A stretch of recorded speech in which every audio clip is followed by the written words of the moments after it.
Bienvenidos al Poncho Morado, donde la cultura es una merienda compartida. Este espacio llega a ustedes gracias al Banco Popular en su 60 aniversario. Y a Chocolate Muné, y tenemos aquí el chocolatico, suavidad, cremosidad y felicidad en cada taza. Este es el episodio número 90 y tenemos invitado especial, ¿verdad, Guaro? Odontólogo de profesión, gran conocedor de la historia y sobre todo pana full mío. Eso es con lo más el que importante. echamos mucho 21 y desde quinteto hace muchos años. desde hace muchos años. Así es. Bienvenido Ron y Juber a tu casa y a ustedes. conversar del 30 de mayo. Una Así fecha es. que en República Dominicana, para los que nos oyen desde fuera de nuestro país, es un parteaguas. En el año 1961, ese día pasó algo muy grande que Ronnie nos contará. ¿Qué pasó ese día? Bueno, nosotros tuvimos, como es conocido de muchos de tu público, una dictadura por más de 30 años, como se estiló en la primera mitad del siglo XX en Latinoamérica, y finalmente un grupo de próceres decidieron sacar de contexto político no solo a quien la encabezaba, sino a toda la estructura que lo apoyaba. Nos referimos a un nombre muy conocido, probablemente el dominicano más conocido desafortunadamente, Rafael Leonidas Trujillo. Bueno, recientemente falleció don Mario Vargas Llosa, Premio Nobel de la Literatura, que tiene entre una de sus más notables novelas a ese personaje como protagonista en La Fiesta del Chivo, Guaroa. En el 1961, ya con Kennedy en la presidencia de Estados Unidos, se ha hablado mucho de la participación de los americanos en la conjura. ¿Qué hubo de eso? Mira, realmente hubo un tránsito entre un y otro gobierno, Eisenhower y Kennedy, en toda esa fase final de la planificación. El gobierno de Eisenhower apoyó uno de los ramales del movimiento, eran 4 grupos.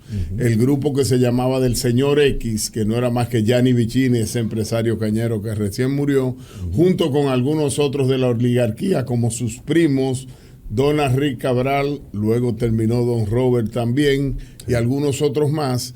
Pero con el cambio de gobierno, con el ascenso de Kennedy al poder y con el fracaso de Bahía de Cochinos en abril del 61, ese apoyo fue retirado. Por lo tanto, Guaroa, este grupo de personas que llegan a la avenida y el grupo que conformaba toda la estructura, que eran alrededor de 40 personas, van por su cuenta y van con sus armas y ajustician a Trujillo. Vale decir, en la parte final no hubo ningún apoyo norteamericano, ni de logística, ni de apoyos de suministro de armas. Aunque sí el grupo tenía 3 fusiles, creo que M1, que eran de la gente de seguridad, y en una primera etapa, en la primera fase, el gobierno de Eisenhower autorizó entregarlos, pero el verdadero apoyo, que eran 300 fusiles que iban a llegar vía valija diplomática, cosa que yo no logro entender cómo llegan a un país de una dictadura, pero ese era el plan. Esos fusiles no llegaron y nunca se entregó más de ahí. Y de hecho algunos enlaces que tenían y apoyos que se buscaron, al final no participaron. Para que tu público tenga una idea, para marzo del 60, el embajador norteamericano Joseph Farland entra en contacto con uno de ese grupo de la oligarquía, quien le solicita pedir apoyo al gobierno americano, y ese apoyo es aprobado. Pero Farland 2 meses después sale del país y se queda representando al gobierno norteamericano el jefe de estación de la CIA, que pasó a ser cónsul, que era Henry Dearborn, y a Henry Dearborn también se le acercó ese grupo y ese grupo le solicitó apoyo.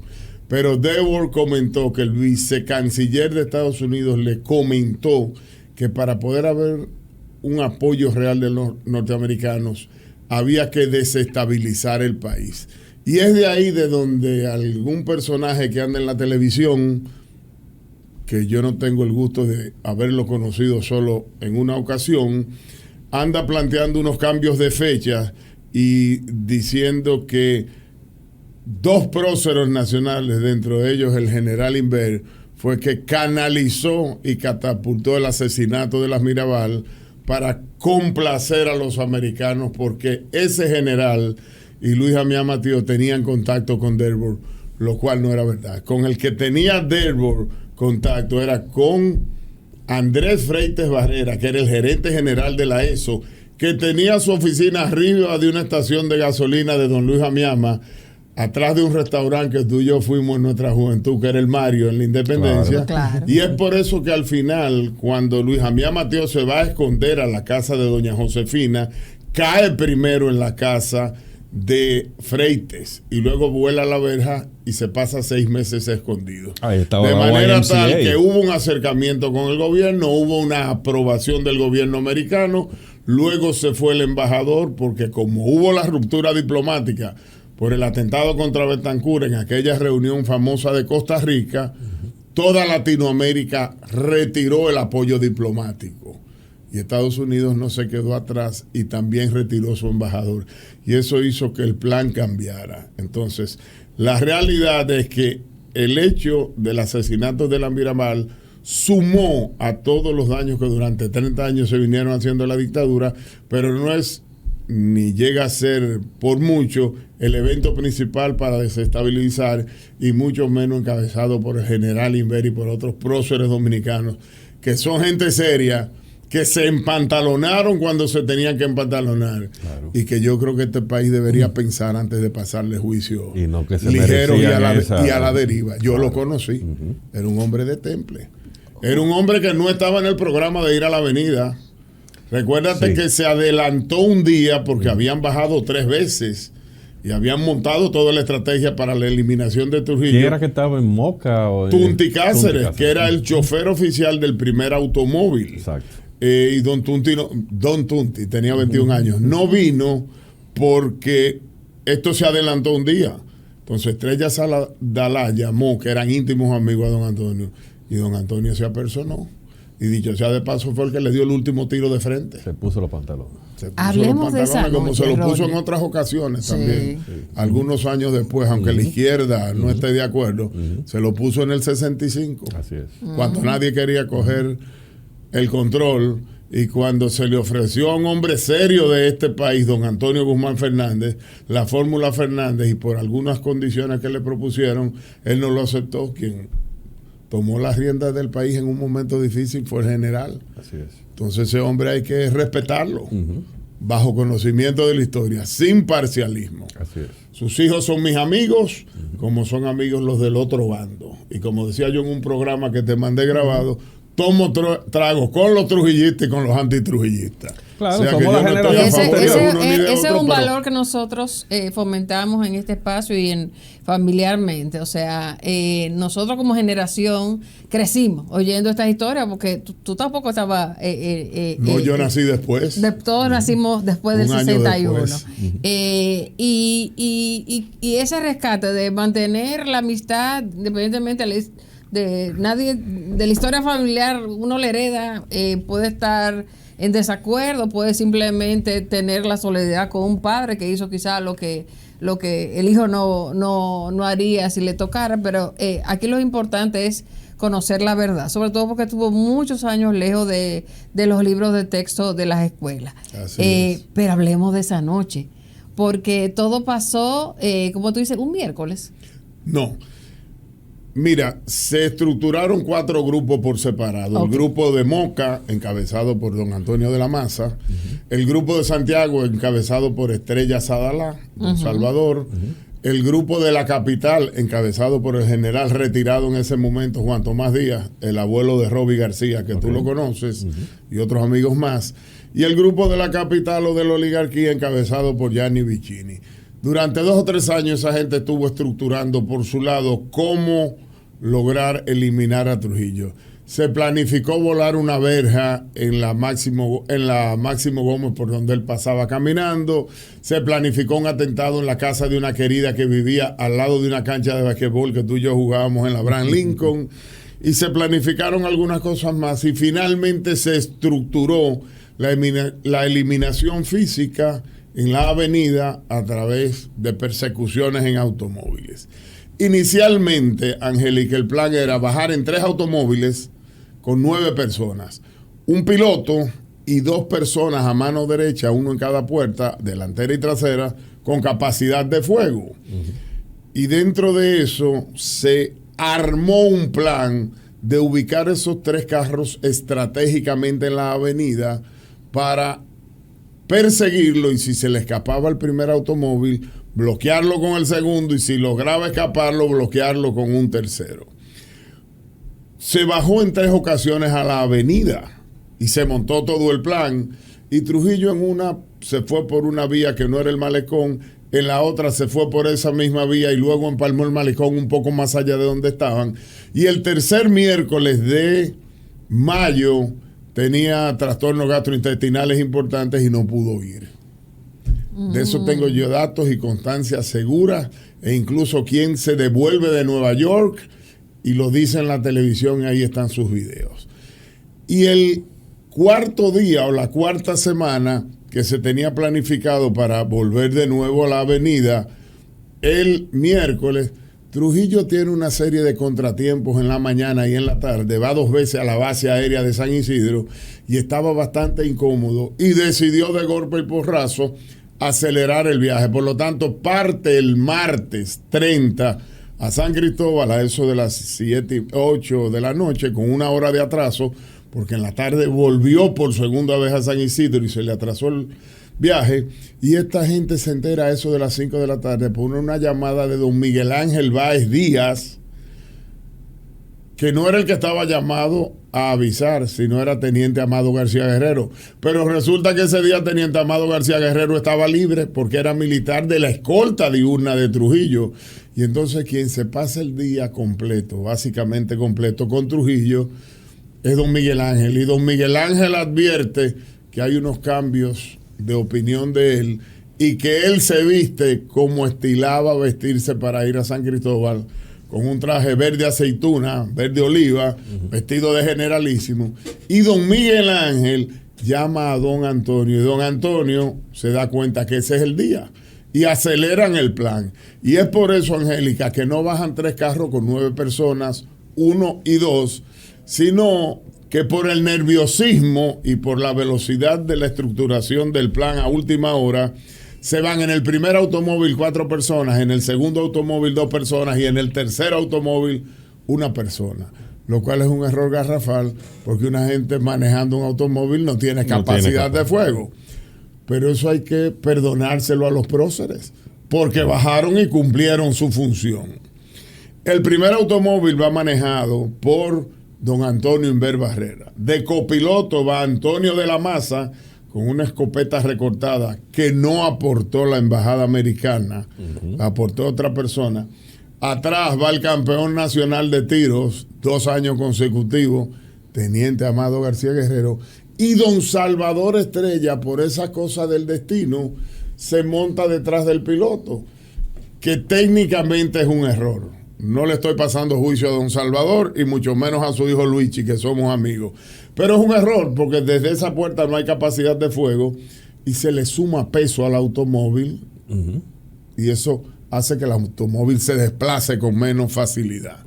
En el segundo automóvil iba don Huáscar, papá de unos amigos tuyos y míos que están vivos, manejando, y Pedro Livio en la puerta delantera, y en el tercer automóvil va Roberto Pastoriza solito.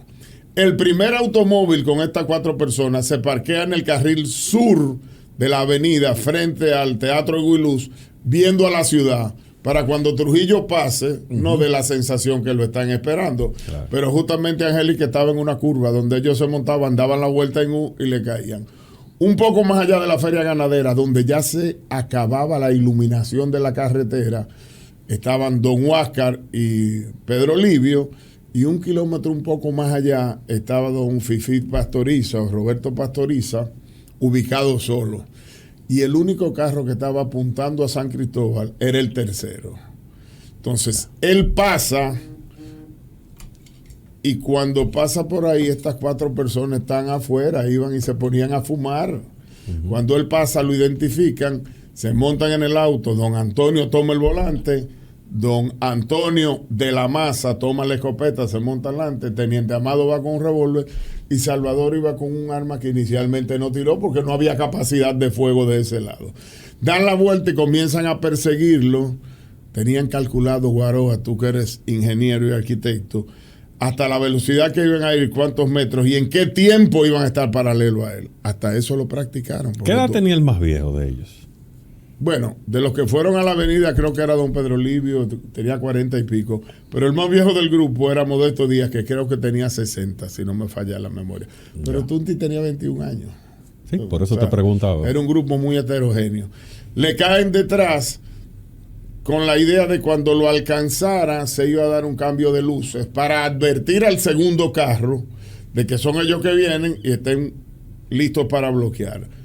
Supongo que entre en el nerviosismo se le olvidó el cambio de luces, logran ponerse paralelos y don Antonio de la Maza con la escopeta 12 recortada, preparada por dos españoles que acaba de morir uno hace muy poco tiempo, Diobín Filpo y Miguel Ángel Vicié, logra dispararle a Trujillo, que iba en el sillón de atrás, parece que con el brazo enganchado, y por eso el primer cartuchazo con balines, Guaroa, de caja de bolas de aquella que nosotros hacíamos los carritos, ¿te recuerdas?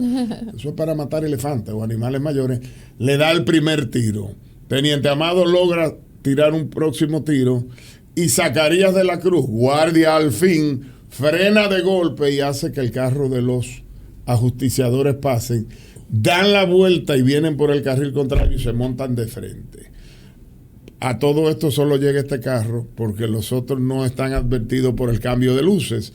Entonces, don Antonio o los dos Antonios se bajan y le piden a los otros dos compañeros que lo protejan. Los otros dos compañeros montan una balacera y don Antonio de la Maza va por detrás del automóvil de Trujillo y don Antonio Inver por el frente. Trujillo se baja del carro ya herido. Tan duro fue el cartuchazo que el aparato protésico dental que tenía se lo sacó de la boca. Apareció tirado en el piso. Y se para y abre Angélica la puerta de atrás y la pone de escudo para enfrentarse a lo que le están disparando. Por eso esa puerta está llena de balazos, parece un colador. Pero en eso don Antonio de la Maza viene por atrás, le dispara. Él va caminando, tambaleándose hacia adelante y don Antonio en vez le sale y le da el último tiro y ahí cae. En eso llega el segundo automóvil con el ocupante del tercer automóvil, porque el tercer automóvil no prendió, parece que se inundó o algo le pasó. Hay una versión de los familiares de los que iban en el segundo automóvil, que son mis amigos, que ellos sí llegaron y que Pedro Livio Cedeño entró al carro y le dio un tiro dentro del carro a Trujillo y por eso el puente cae. Es una versión, hay que respetarla, yo no la comparto. Y finalmente meten el cadáver en el baúl y salen prófugos. ¿Por qué mete ese cadáver en el baúl? ¿Cuál era? En toda esta balacera le dan 7 u 8 tiros que le perfora 11 o 12 veces el intestino al chofer, que era Zacarías de la Cruz, que era su chofer nocturno. Sí. Él tenía su chofer oficial diurno y su carro diurno. Entonces ese carro que él usó, que él llamaba el carrito, que era el Chevrolet Bel de lujo, él llamaba el carrito, tenía su chofer para salir a hacer travesuras. Claro. Lo meten en el baúl y lo llevan. ¿Por qué, Angélica?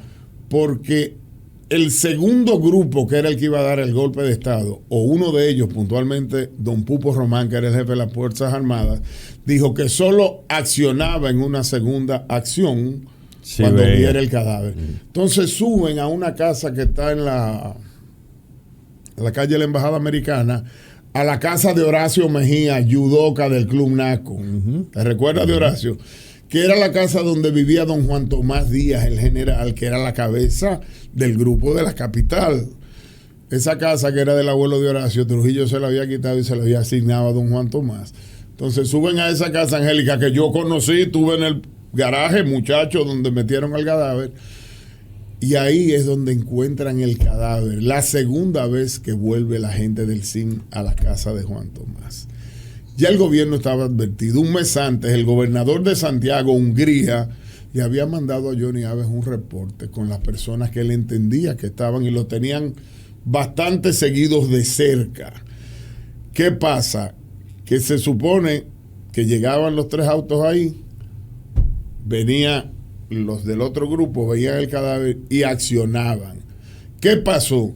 Que estaba en el Pony, en un restaurante que está donde hoy está la feria ganadera, el papá de un amigo tuyo y mío, el general Arturo Espallá, papá de la flecha, del equipo de baloncesto del NACO, selección nacional. El apodo y de Toché, que es arquitecto igual que tú, que son mis amigos personales. La bajita. Entonces el general Espallá está ahí, ve el carro de Trujillo cuando pasa y oye la balacera. Un hombre egresado de West Point sabía lo que estaba pasando, se acerca con su esposa, ve el atentado, se devuelve y va directo, Angélica, a la casa del general jefe de las Fuerzas Armadas, don Pupo Román, quien estaba en el complot, pero estaba durmiendo porque ese no era el día, era el otro día, y lo encontró en pijamas.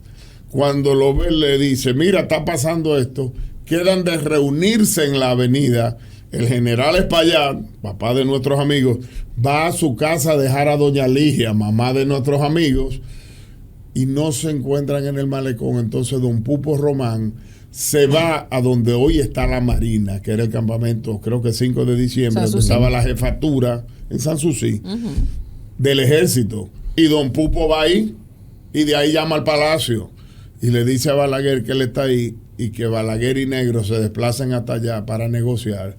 Y Balaguer le dijo que no, que la política se negocia en el palacio. Entonces el general no fue ni pendejo que fuera. Un par de anotaciones para la gente nacida en el siglo XXI. Aquí tenemos un par frente a nosotros. Y el Guaró me podido esto darle un imaginario a los jóvenes de cómo era la ciudad, hasta dónde llegaba, qué era el Pony que mencionábamos. Nosotros nos acordamos de niños, pero es un lugar solitario. Estamos hablando además de que en 1961 el cableado de electricidad, los teléfonos, era algo mucho más limitado. Hay que ayudar a los jóvenes a ubicarse cómo era esa noche, cómo era ese contexto. Le voy a explicar muy fácil y lo van a entender. Donde hoy está la feria ganadera, que todos los jóvenes lo conocen. Sí. Hasta ahí llegaba la luz de la capital. Todo eso era monte. Lo que es Casa España era una finca en las afueras muy lejanas de la ciudad. Y justamente por eso se planificó ahí. Calcularon que este hombre tomara la carretera, ellos lo vieran bajo la iluminación de la vía, y cuando él abandonara las luces y lo a matar en lo oscuro, porque él no se pudiera defender por factor sorpresa. De hecho, el casco urbano llegaba hasta la Máximo Gómez. Nada más. Sí. Nada y el más. Pony era un lugar de recreo, es un club. La avenida Lincoln, que se llamaba Fabre Yefra, solo estaba entalviada hasta una calle al norte de la 27 de febrero. ¿Por qué, Guaroa? Porque en un colegio que hay ahí, en el terreno de un papá de unos amigos tuyos y míos, cuyo sector lleva el apellido de él, era donde Ramfi, Radamés y ese señor iban a vagabundear los fines de semana. Entonces Trujillo le entalvió hasta ahí. Ya. Tú sabes de quién te estoy hablando. Claro. Te lo voy a decir el nombre fuera del aire. Entonces, la casa estuvo ahí y tú y yo fuimos, jugábamos basquetbol y cruzábamos una casa de madera y esa casa estaba ahí. Entonces, estaba entalviada hasta ahí. Mi primo Mario Moya y Max de Moya, que vivían de aquel lado de la Winter Churchill, tenían que subir la Yefra por un trillo, coger la Gustavo Mejía Ricard por un trillo sin pavimentar. Estamos en el año 60, no estamos cuando Colón. Y bajar la Winter Churchill también sin pavimentar, y entonces entrar en lo que era Julieta, que era una finca. Donde estaba la leche rica, eso eran fincas. Fincas. Sí. Donde había vaca con la leche rica. La UNFU, el Campus 2, enfrente había una laguna donde muere la Winter Churchill. Ahí vamos nosotros en el año 70-71 con rifles de perdigón a matar garzas. Eso era una laguna. Así es. Donde muere la Winter Churchill.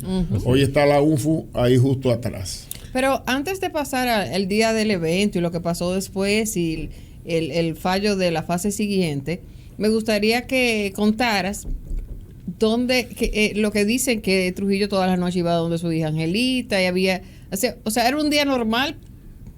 Porque él era un hombre de hábitos. De hábitos religiosos, desde el horario de levantarse, que desayunaba, a qué hora leía los periódicos, a quienes ponía a leer los periódicos. Luego lo hizo Balaguer, varias personas para que no le pasaran fuentes que no fueran. Y luego salía a la misma hora de la casa, llegaba a la misma hora del palacio, hacía las mismas cosas, comía con las mismas personas en el mismo lugar a la misma hora y hacía toda la misma rutina hasta las 5:30 de la tarde, que continuaba la rutina volviendo a su casa y haciendo otras cosas que te voy a explicar. Para que tu público lo entienda, imagínense lo que hoy es la Plaza de la Cultura, ¿no? Sí. Donde está el Teatro Nacional. Eso, si yo lo veo de arriba, es un rectángulo. En la esquina de abajo de la derecha, que hoy está la Biblioteca Nacional, vivía Trujillo, justo al lado de la Embajada Americana. A 50 metros al oeste vivía el general Pupo Román, jefe de las Fuerzas Armadas. Donde hoy está el Teatro Nacional, vivía Angelita, su hija. Una esquina al norte, donde hoy está APEC, vivía Negro Trujillo, ¿Y que la fue madre? presidente. Mamá Julia. Y la mamá de Trujillo. Enfrente, donde está Drogas, vivía Modesto Díaz. Y en la callecita que viene por atrás del centro médico, que es la de la fundación del señor Fernández, vivía el que avisó, Miguel Ángel Báez Díaz. Antonio de la Maza, que fue el que lo mató, vivía media cuadra al sur de la casa de Trujillo en la calle Ángel Perdomo. Don Antonio Inver vivía en la Onavo, 60 metros más allá. Y el papá de Frank Rainieri, que fue el que fue a buscar a don Antonio para llevarlo a esconder a la Embajada Americana, vivía al lado. Vale decir que todos estaban en el mismo sector. 2 cuadras más adelante estaba la casa de los Mejías, que era donde vivía Juan Tomás, donde llevaron el cadáver. Y don Huáscar Tejeda vivía en la zona universitaria frente a al Laboratorio Nacional. Vale decir que todos estaban 8 o 10 cuadras a la redonda. Y Balaguer, que era el presidente de turno, vivía a la vuelta de Angelita. Porque del Teatro Nacional a la casa de Balaguer lo que hay son 80 metros. Sí, Exactamente. Entonces, dentro de ese contexto estaba el control de lo que estaba pasando en el país. ¿Qué hacen los dos grupos? De la Mahatma Gandhi, 2 cuadras al sur de todo lo que yo te estoy describiendo, y de la casa de Salvador Estrella Sadalá, salen estos 7 señores al malecón y montan el plan. Trujillo, 1 hora después, viene de San Isidro a la casa donde vivía, que es donde hoy está la Biblioteca Nacional, cambia de carro, se cambia y cambia de chofer. Y sale, lo que hoy sería vía contraria, por la calle esta, llega a la Máximo Gómez y dobla a la derecha y entra donde Angelita a saludarla, y de ahí llaman a Ramfis y a Radamés, que están en París. No aparecen, sube un poquito más y doblan a la izquierda en el Centro Médico Nacional, Universidad Central del Este, que había un play de pelota. Y ahí está el jefe de la policía jugando softball. Y él se baja y habla con el jefe de la policía. Y luego toma la Pedro Enrique Ureña, vía contraria, y se va hasta la Lincoln o Jeffrá, dobla a la derecha hasta esa casa de madera que tú y yo conocíamos, porque al lado vivía una querida, pasa por donde la querida 5 minutos y vuelve y toma la Jeffrá o la Lincoln, baja al malecón y dobla a la derecha sin tener en mente que aquellas 7 fieras lo estaban esperando ahí. Y ahí se encargan de él y lo llevan a la casa de don Juan Tomás Díaz y demás. Y en ese momento, donde están todas estas personas. En ese momento de la historia, si por ejemplo hoy le dan un tiro a Maduro, todo el mundo va a decir, bueno, era ya hora de que lo derrocaran. El país estaba esperando, más allá de lo que pasó con las Mirabal y todo eso, que ese desenlace ocurriera en cualquier momento. De las 38, 40 personas que conforman los 4 grupos, si te digo todo, te hablo mentira, Guaroa, pero el 95% había trabajado con Trujillo y el 100% estaba disgustado por razones personales con Trujillo. Claro, exacto. Entonces eso es un parámetro que te puede decir por dónde andaba la cosa. Él venía abusando desde el mismo año que llegó al gobierno. Primero llegó al gobierno bajo trampa. Después hizo un golpe de Estado y a su vicepresidente lo sacó del país, que fue a Estrella Ureña. Luego mató familias donde habían embarazadas. luego mató a familias completas. Desde el inicio. Y fue cargando el dado. Y a los próceres de la avenida lo quiso desconsiderar a todos. A todos. Yo tengo constancia de eventos personales cada uno, esa gente estaba resentida. Y llegó un momento que se endiosó y perdió los estribos. Se endiosó y perdió los estribos. Y yo no creo que en términos reales de la clase pensante, el 20-30% estuviera realmente con él. Lo que tenía era que estar callado y procediendo a favor de él, pero que conscientemente estuvieran con él, no creo que fuera mucha gente. Y menos lo que tenían alrededor. Que fueron los que al final lo justiciaron. Claro, porque que se fue sobrepasando. A don Antonio de la Maza no solo le mata a Tabito por una componenda de un grupo de sinvergüenza que andaban por ahí, apellido Bernardino, que eran 3, sino que va y le tira el cadáver a la mujer en la casa. Yo conozco al hijo, tú lo conoces, y a la hermana también. Gente brava y digna. Y luego de eso lo quiere involucrar en cosas de homosexualismo.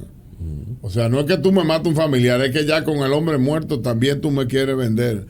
Hay que ver lo que era esa, o lo que es esa familia todavía. Que la infamia era una de las grandes prácticas de la dictadura. Así como ahora es el narcotráfico, y hace 30 años fue ser de izquierda, la infamia en la dictadura esa. A don Salvador Estrella Sadalá no solo le pasa un juicio violento, denigrante a una hermana monja, sino que no le desembolsa un dinero para fin de año, y don Salvador, que le estaba haciendo unas obras al Estado, no tenía con qué pagarle a los empleados porque no le habían desembolsado, y don Salvador no iba a salir de su casa, pero como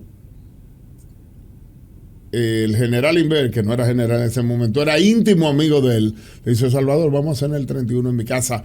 Lo forza o lo fuerza, y don Salvador va y publican en el periódico que el ingeniero Estrella Sadalá, en vez de pagarle a los obreros, lo que ha hecho es que ha gastado y ha despilfarrado el dinero un 31 de diciembre en una fiesta. A un hombre católico, creyente, compulsivo y serio a carta cabal, le largó esa. Entonces fueron sumando escenarios de ese tipo. A la primera esposa, que él la nombró en San Cristóbal, le pidió Livio Cedeño, la desconsideró. A la mamá de Roberto Pastoriza se la quiso enamorar, que era una francesa lindísima. Pero al papá de Roberto Pastoriza, que era un médico prestigioso, don Andrés, que había estudiado en París 10 años, no solo lo quiso traer al gobierno para, teniendo ahí, ponerlo de mojiganga, que fue su médico en algún momento de Trujillo, sino que lo acusó de haber escondido a Ángel Morales. Ángel Morales fue el candidato a la vicepresidencia en el 30 del grupo opositor de Trujillo. Y se inventó que don Andrés Pastoriza lo había escondido y le armó un rebú. Entonces fue denigrando y faltándole el respeto a la gente de importancia de este país. A don Modesto Díaz un día se lo tragó para que apagara un cigarrillo. Al hermano de Antonio Inver lo tenía preso, a don Segundo. Ocurre el atentado, viene el desenlace confuso y no, o sea, el pueblo no puede salir a celebrar que derrocaron al tirano. ¿Cómo son esos días, meses posteriores? Te cuento qué pasó en la noche. Una pregunta, agregarle algo a la pregunta. Sobre todo, me gustaría que empezaras contando el día después. Sí. Porque tú te acuerdas que papi y mami contaban que al otro día ya la gente lo sabía, pero muy seguro nadie se atrevía a hablar de eso. Me tomo 2 minutos para decirte qué pasó después que lo mataron hasta que amaneció. Y dónde fueron esta gente, que eso explica qué vino después. Todos se reúnen en la casa de Juan Tomás Díaz. Resulta que don Juan Tomás Díaz, con su hermano Modesto Díaz y con Luis Amiá Matió Lluver, que es primo mío, salen y no están ahí. Y esta gente llegan de la avenida, pero llegaron todos heridos. Uno de arrastrarse por el piso, otros baleados seriamente como Pedro Livio, otro con un tiro en la tetilla, el teniente Amado con un tiro. Llegaron heridos. Don Pedro Livio Cedeño estaba muy mal y entonces deciden salir a buscar un médico, y el papá de Roby García, don Bienvenido García, que era dentista, sale a buscar un médico y buscando un médico por Gascue, piensa en Marcelino Vélez, lo trae. Cuando don Marcelino, que no estaba en el complot, pero su hermano sí, lo ve, dice, no, pero este hombre se está desangrando. Y lo llevan a la clínica internacional que estaba al lado de la panadería Nitín, para que su público se ubique, ahí en la México. Y lo recibe un médico prestigioso, que es mi médico que me operó, que está vivo, don José Joaquín Puello, y dos médicos más, Irving Franco, aquel cardiólogo famoso que está en Cleveland Clinic, y Sergio Bisonó, que me dijo don José Joaquín, que era más médico que ellos dos. Fíjate el nivel de los profesionales que los reciben ahí, siendo estudiantes de 4º año. Bueno, buscan a un médico y lo operan. Pero ¿qué pasa? Que un hermano de Pedro Livio Cedeño se entera que Pedro Livio está ahí, no saben lo que está Pedro Livio, y va ahí al Palacio de la Policía, que está a 2 cuadras de ahí, el mismo Palacio de la Policía, y dice que su hermano está en la clínica con un balazo. Ay, Dios. Y el jefe no aparece. ¿Qué tú crees que piensan los servicios de inteligencia? De ahí, el general Inver y Teniente Amado son llevados a la Cayetano Rodríguez, 3 cuadras al sur, porque es que todo estaba ahí, a la casa del doctor Manuel Durán Barrera. El doctor Manuel Durán Barrera es primo hermano de Antonio Inver Barrera. Y el doctor Barrera cura a don Antonio y cura a Teniente Amado. Y cuando dan la 1 de la mañana, dicen, bueno, la segunda parte no se va a dar, vámonos a esconder. A Teniente Amado se lo llevan a una finca de aquel lado de Los Ama y se queda 2 días ahí. Don Antonio se va a la vuelta donde la cuñada dentista, presidenta años después del Colegio de Odontólogos, Gladys de los Santos, y se esconde en la calle Santiago a 1 cuadra ahí y se queda 2 días ahí. Vivía, bueno, ahí yo no habíamos nacido, pero ahí estaba mi papá, mi mamá y nuestras hermanas. En la esquina de tu casa, Santiago, esquina Monción, Benito Nosotros Monción. Era Santiago esquina José Joaquín Pérez. Eso 3 cuadras, 2 cuadras más allá. Sí. Y se comienzan todos a esconder. Se da la alarma porque Zacarías de la Cruz, que en la balacera de la avenida le dan un tiro ahí y no lo matan porque tenía el kepi, queda, y al esta gente llevarse el cadáver, Zacarías de la Cruz se levanta, se va caminando por esa zona que era campo, lo que es Casa España eran fincas. Se hizo el muerto él. Monte Culebra. O se hizo el muerto o quedó noqueado porque fue un tiro de cerca con un fusil.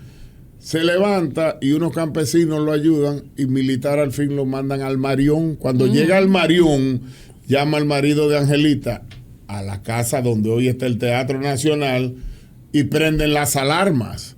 ¿Qué pasa?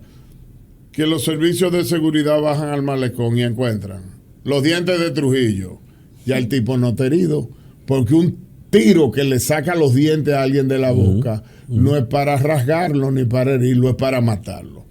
Encuentran un revólver que le había regalado don Juan Tomás Díaz a Antonio de la Maza y que la matrícula está a nombre de Juan Tomás Díaz. Pero encuentran un carro Mercury Monterrey, el único que hay en el país, que era de Salvador Estrella Sadalá, que era el tercer automóvil que manejaba Fifi Pastoriza, que no prendió. Y era un carro inconfundible. Un Mercury Monterrey. Yo lo busqué en Google. Es un carro, tú lo ves una vez y no se te olvida. Un carro elegantísimo. Paréntesis, no se pierda la versión de YouTube espectacular de este episodio, porque el postproductor, don Simón Ramírez, va a exponer todo esto que Ronnie está diciendo. Entonces, direcciones, casas. Sí, hay unos mapas, te los voy a mandar para que lo enseñes. Yo lo tengo con las fotografías y todo. Entonces, ¿qué pasa? Que como esa gente va donde don Juan Tomás, el SIM llega ahí. Toda esa gente, Angélica, había desfilado el día antes y ese mismo día por donde Juan Tomás. Porque era que estaba en eso. El SIN hace preso al personal de servicio y lo entrevista. Y el personal de servicio inocentemente da los nombres de todas las personas que habían pasado por ahí. Y la cacería comienza inmediatamente. Huáscar Tejeda y Fifi Pastoriza duermen esa primera noche en su casa, pero al otro día la cosa se va poniendo brava. Llega Ramfis el 31 desde París en un vuelo privado con Rubirosa, con un judío que fue muy influyente de apellido Rosenberg y con su hermano. Y arranca la cacería. Y el segundo día, como era Jueves Santo, Jueves de Corpus, el ingeniero que después fue del Consejo de Estado y dueño de la fábrica de bloques Tavares Espallá, esconde a Huáscar Tejeda y a Roberto Pastoriza en la fábrica de bloques, ahí en la Avenida Independencia, frente a la lotería. Y esa gente queda escondido. Pero ¿qué pasa, Guaroa? Hoy es día de fiesta, pero mañana viernes no. Y todo ese personal volvía a trabajar. Entonces hubo que sacarlo en la noche. Don Huáscar, desesperado, se va a una iglesia al norte de la avenida, que yo conocí hace 3 meses. Está ahí, que se llama Santo Cura de Ars, a buscar un cura amigo para que lo esconda. Con la mala suerte que el cura ya lo habían cambiado y que alguien lo delató y desde que llegó lo hicieron preso. Y don Roberto Pastoriza, que ya no era socio de Huáscar Tejeda, que fueron al principio, trabajaba en obras públicas y tuvo los timbales de ir al otro día de matar a Trujillo a obras públicas, a ponchar tarjeta y a pedir un permiso porque doña Blanca, su esposa, estaba enferma. Óyeme la bravura de esta gente. Pero cuando se vio atrapado, se escondió en su casa y fueron y lo agarraron. Y así fueron cayendo todos. ¿Qué ocurre después del tercer día? Tienen a todos ubicados y prácticamente a todos presos. Entonces, Ramfi toma el control militar del país, que llega al otro día, y Balaguer se queda como presidente porque era el presidente en ese momento. Habían quitado a Negro y habían puesto a Balaguer, y comienza una verdadera cacería de gente, no de los que estaban involucrados, sino de las familias también. Inteligentemente, don Joaquín Balaguer y Ramfi se la ingenian y cierran y borran la cárcel de la 40 en los primeros 3 días. Lo borraron, sacaron a la gente de ahí, pero movilizaron a los presos y los abusos siguieron. Mientras Balaguer hacía toda la maniobra, Guaroa, como siempre hizo, para quedarse arriba, Ramfi lo que estaba era pendiente con ese judío que vino con él, que se llama Leland Rosenberg, en el avión que había llegado aquí por Rubirosa, organizar todo para llevarse todo el dinero. Creó compañías, vendió algunos de los ingenios del estado de él en valores muy por encima de los contratos para él cogerse la diferencia y engañar a los hermanos, hasta que finalmente 6 meses después ya Ramfi no aguanta y decide irse.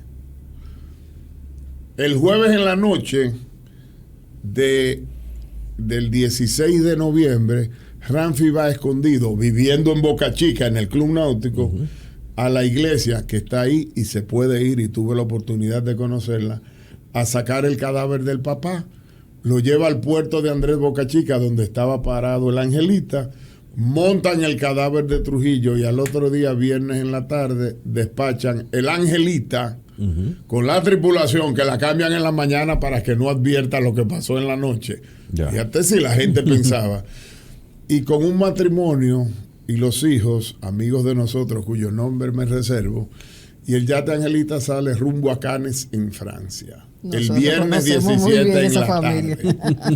El sábado, Ramfi amanece en el Náutico y no recibe a nadie en la mañana, ni siquiera a su amigo vecino, que tenía una ¿ese mismo? Casa al lado. ¿Tú sabes quién es? Sí. Dueño de un canal de televisión.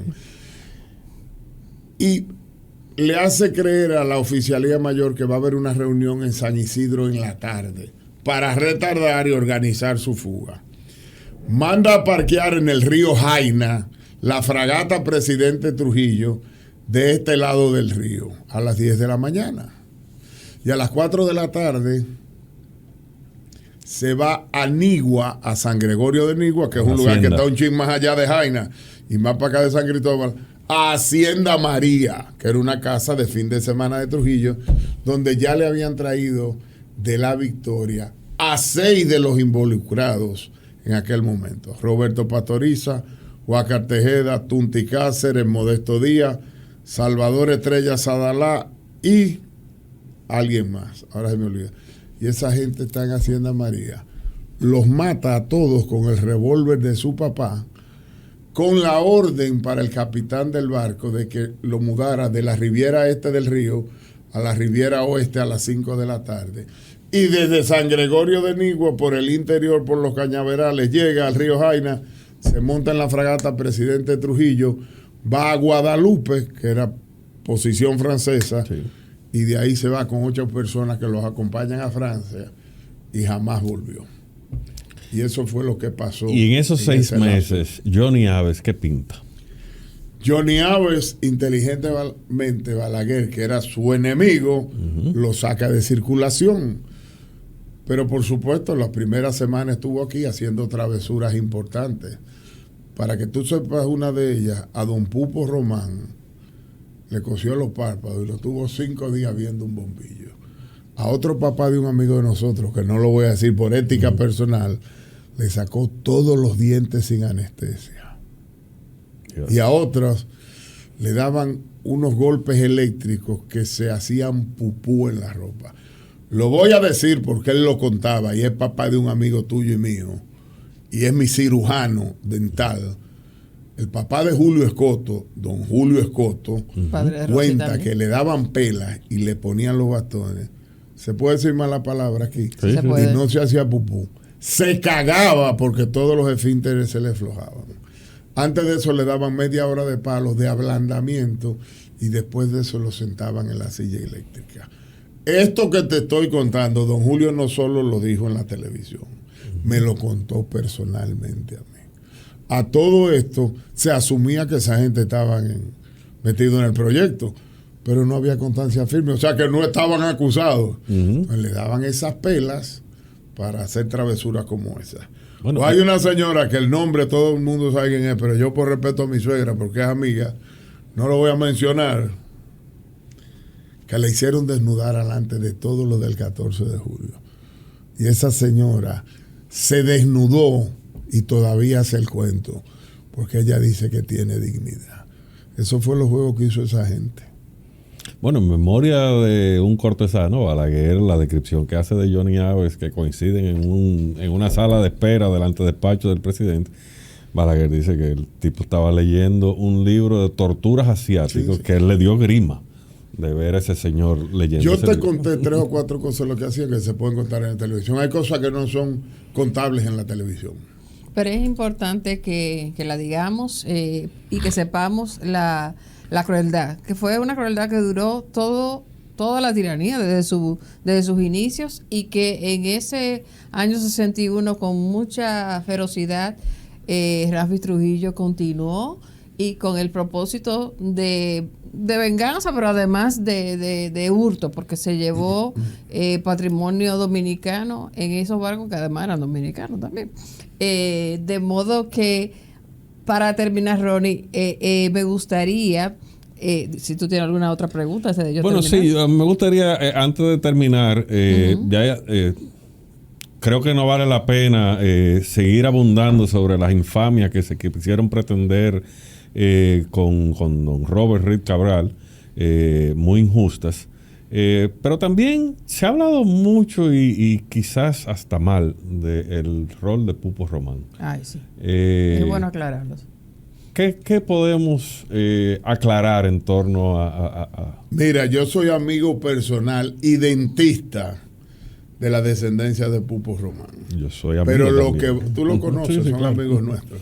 Pero lo que yo voy a decir es lo que yo he podido leer de autores serios, que hay muchos autores serios en este país, y lo que he podido oír, no de la descendencia de él, sino de la acera de enfrente.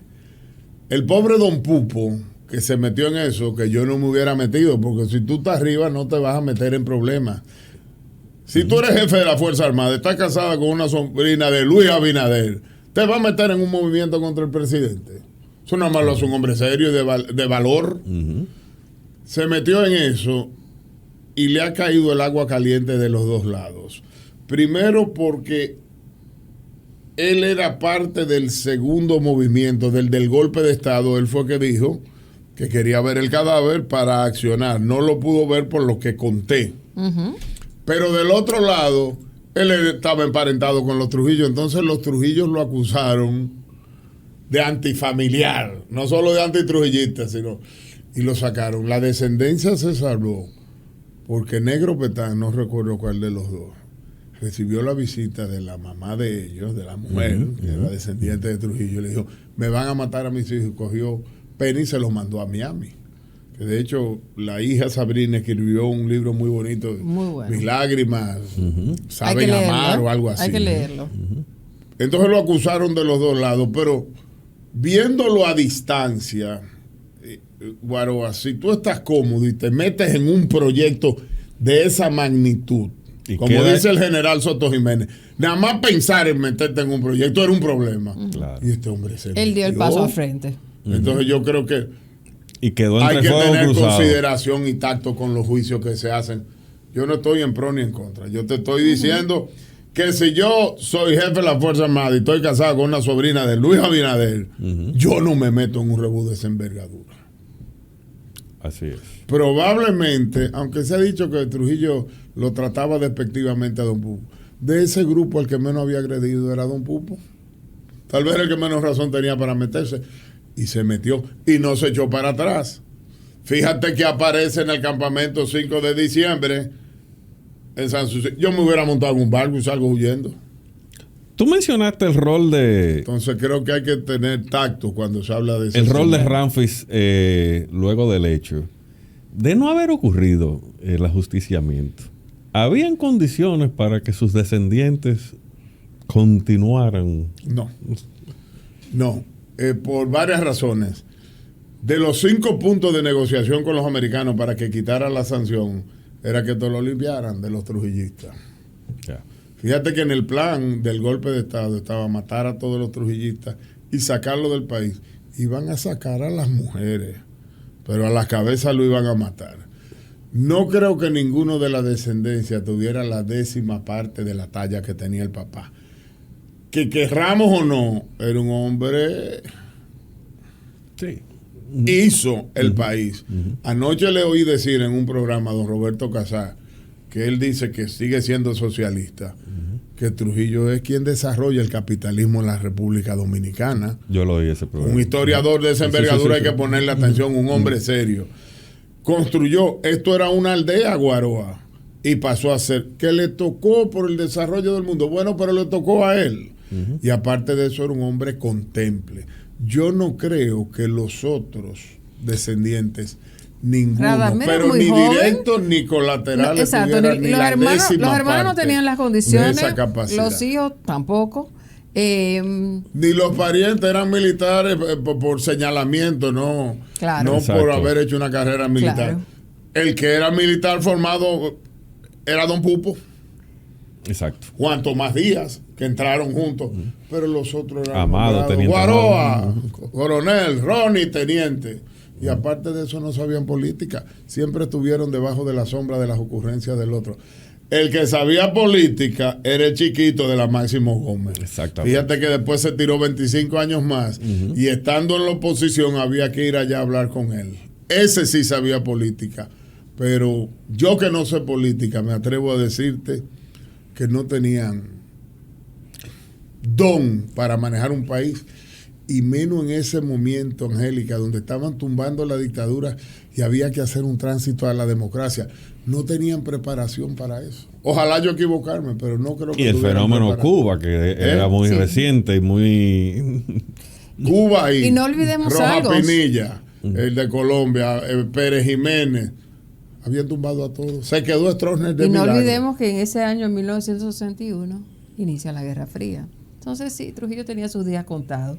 Mi última pregunta, y es una pregunta un poco filosófica para terminar, aunque yo estoy segura que Guaro y yo podemos durar 3 horas aquí contigo.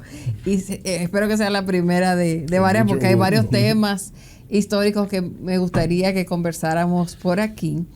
¿Crees que, bueno, sí, el 30 de mayo de 1961 el país fue libre?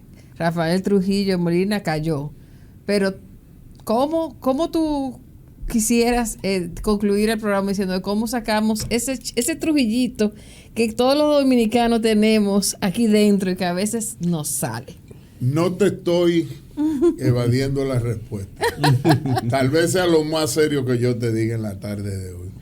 Yo ni sé ni entiendo de política. Nada, no te puedo contestar. Pero no de política, o sea, ¿de qué se puede hacer nosotros para tenemos eso? como... Dice un gran historiador, Ajá, y que maneja a profundidad eso, que hay que olvidas. volver a matar a Trujillo para sacarlo de la mente de los dominicanos. Ya me respondí. Pero, ya me bueno, respondí. esa no es una frase mía, pero sí, todo el mundo quiere ser Trujillo y penosamente no conocen la historia. Quiero concluir diciéndote que así como dije todas esas cosas, en contra que están ahí con documentación, hay luces del régimen. La educación, las escuelas, las avenidas, las oficinas públicas. Todavía el gobierno dominicano está usando edificios construidos en esa época. Claro. Los puentes, presas, en fin. Hubo sus luces también. Pero una cosa no enmascara o tapa la otra. Claro. Bueno, en 30 años se hacen muchas cosas. Bueno, Ronnie, muchísimas gracias. Guaroa, thank you. Te trajo gracias otra vez. A ustedes. Y espero que volvamos aquí a hablar de otros temas de historia y de la cultura dominicana que tanto te gustan. Y a ustedes gracias por escucharnos. Hasta luego. Una última recomendación. Aquí. No sé si ya nos cortaron. Sí, sí. Ahorita que mencionamos a Kennedy, me falta un capítulo para terminar una serie que tiró Netflix ahora sobre la guerra de Vietnam. Te la recomiendo. ¿Cómo se llama? Se llama, tú lo ves, está en las nuevas ahí, pero es la intrículis de todo lo que se manejó y a la verdad que fue una aventura errada por todos los lados por parte de Estados Unidos. Lo de Vietnam, o sea, la guerra de Vietnam. Y los testimonios que hay ahí de los veteranos, de intelectuales, es realmente un gran mea culpa esa serie. Pues la voy a buscar. En Netflix. En Netflix. La buscaremos todo. Y Ronnie volverá por aquí. Y tenemos varios temas. Y además, postdata. Ya, esto es lo último, se lo prometo. Libros que recomiendes que tengan que ver con el tema del 30 de mayo, autores. Libros no me recuerdo así, pero te puedo mencionar autores. Autores, sí. Juan Daniel Balcácer, Víctor Grimaldi, Soto Jiménez, Bernardo Vega. Bueno, hay muchísimos historiadores. Había un Dietrich. Sí, Dietrich es uno, el otro es Krasueller, pero bueno, eso no necesariamente aparecen en español. El mismo general Espaillá escribió uno, que uno puede decir, bueno, pero siempre hay datos, hay mucha literatura. Las redes están llenas de documentales serios donde se entrevistan a gente seria que vivió en esa época. Sí, Uchilora, Cornelia Margarita. Cornelia Margarita, René Fortunato tiene unos trabajos espectaculares. Y está de manera gratuita en YouTube. Así y hay un lugar que se llama el Museo de la Resistencia, sí. que también hay si que usted visitarlo, visita República Dominicana o si usted es del sí. Cibao y no ha ido, del sur, vaya para allá. Señores, muchísimas gracias. Ronnie Guaroa, cambio fuera.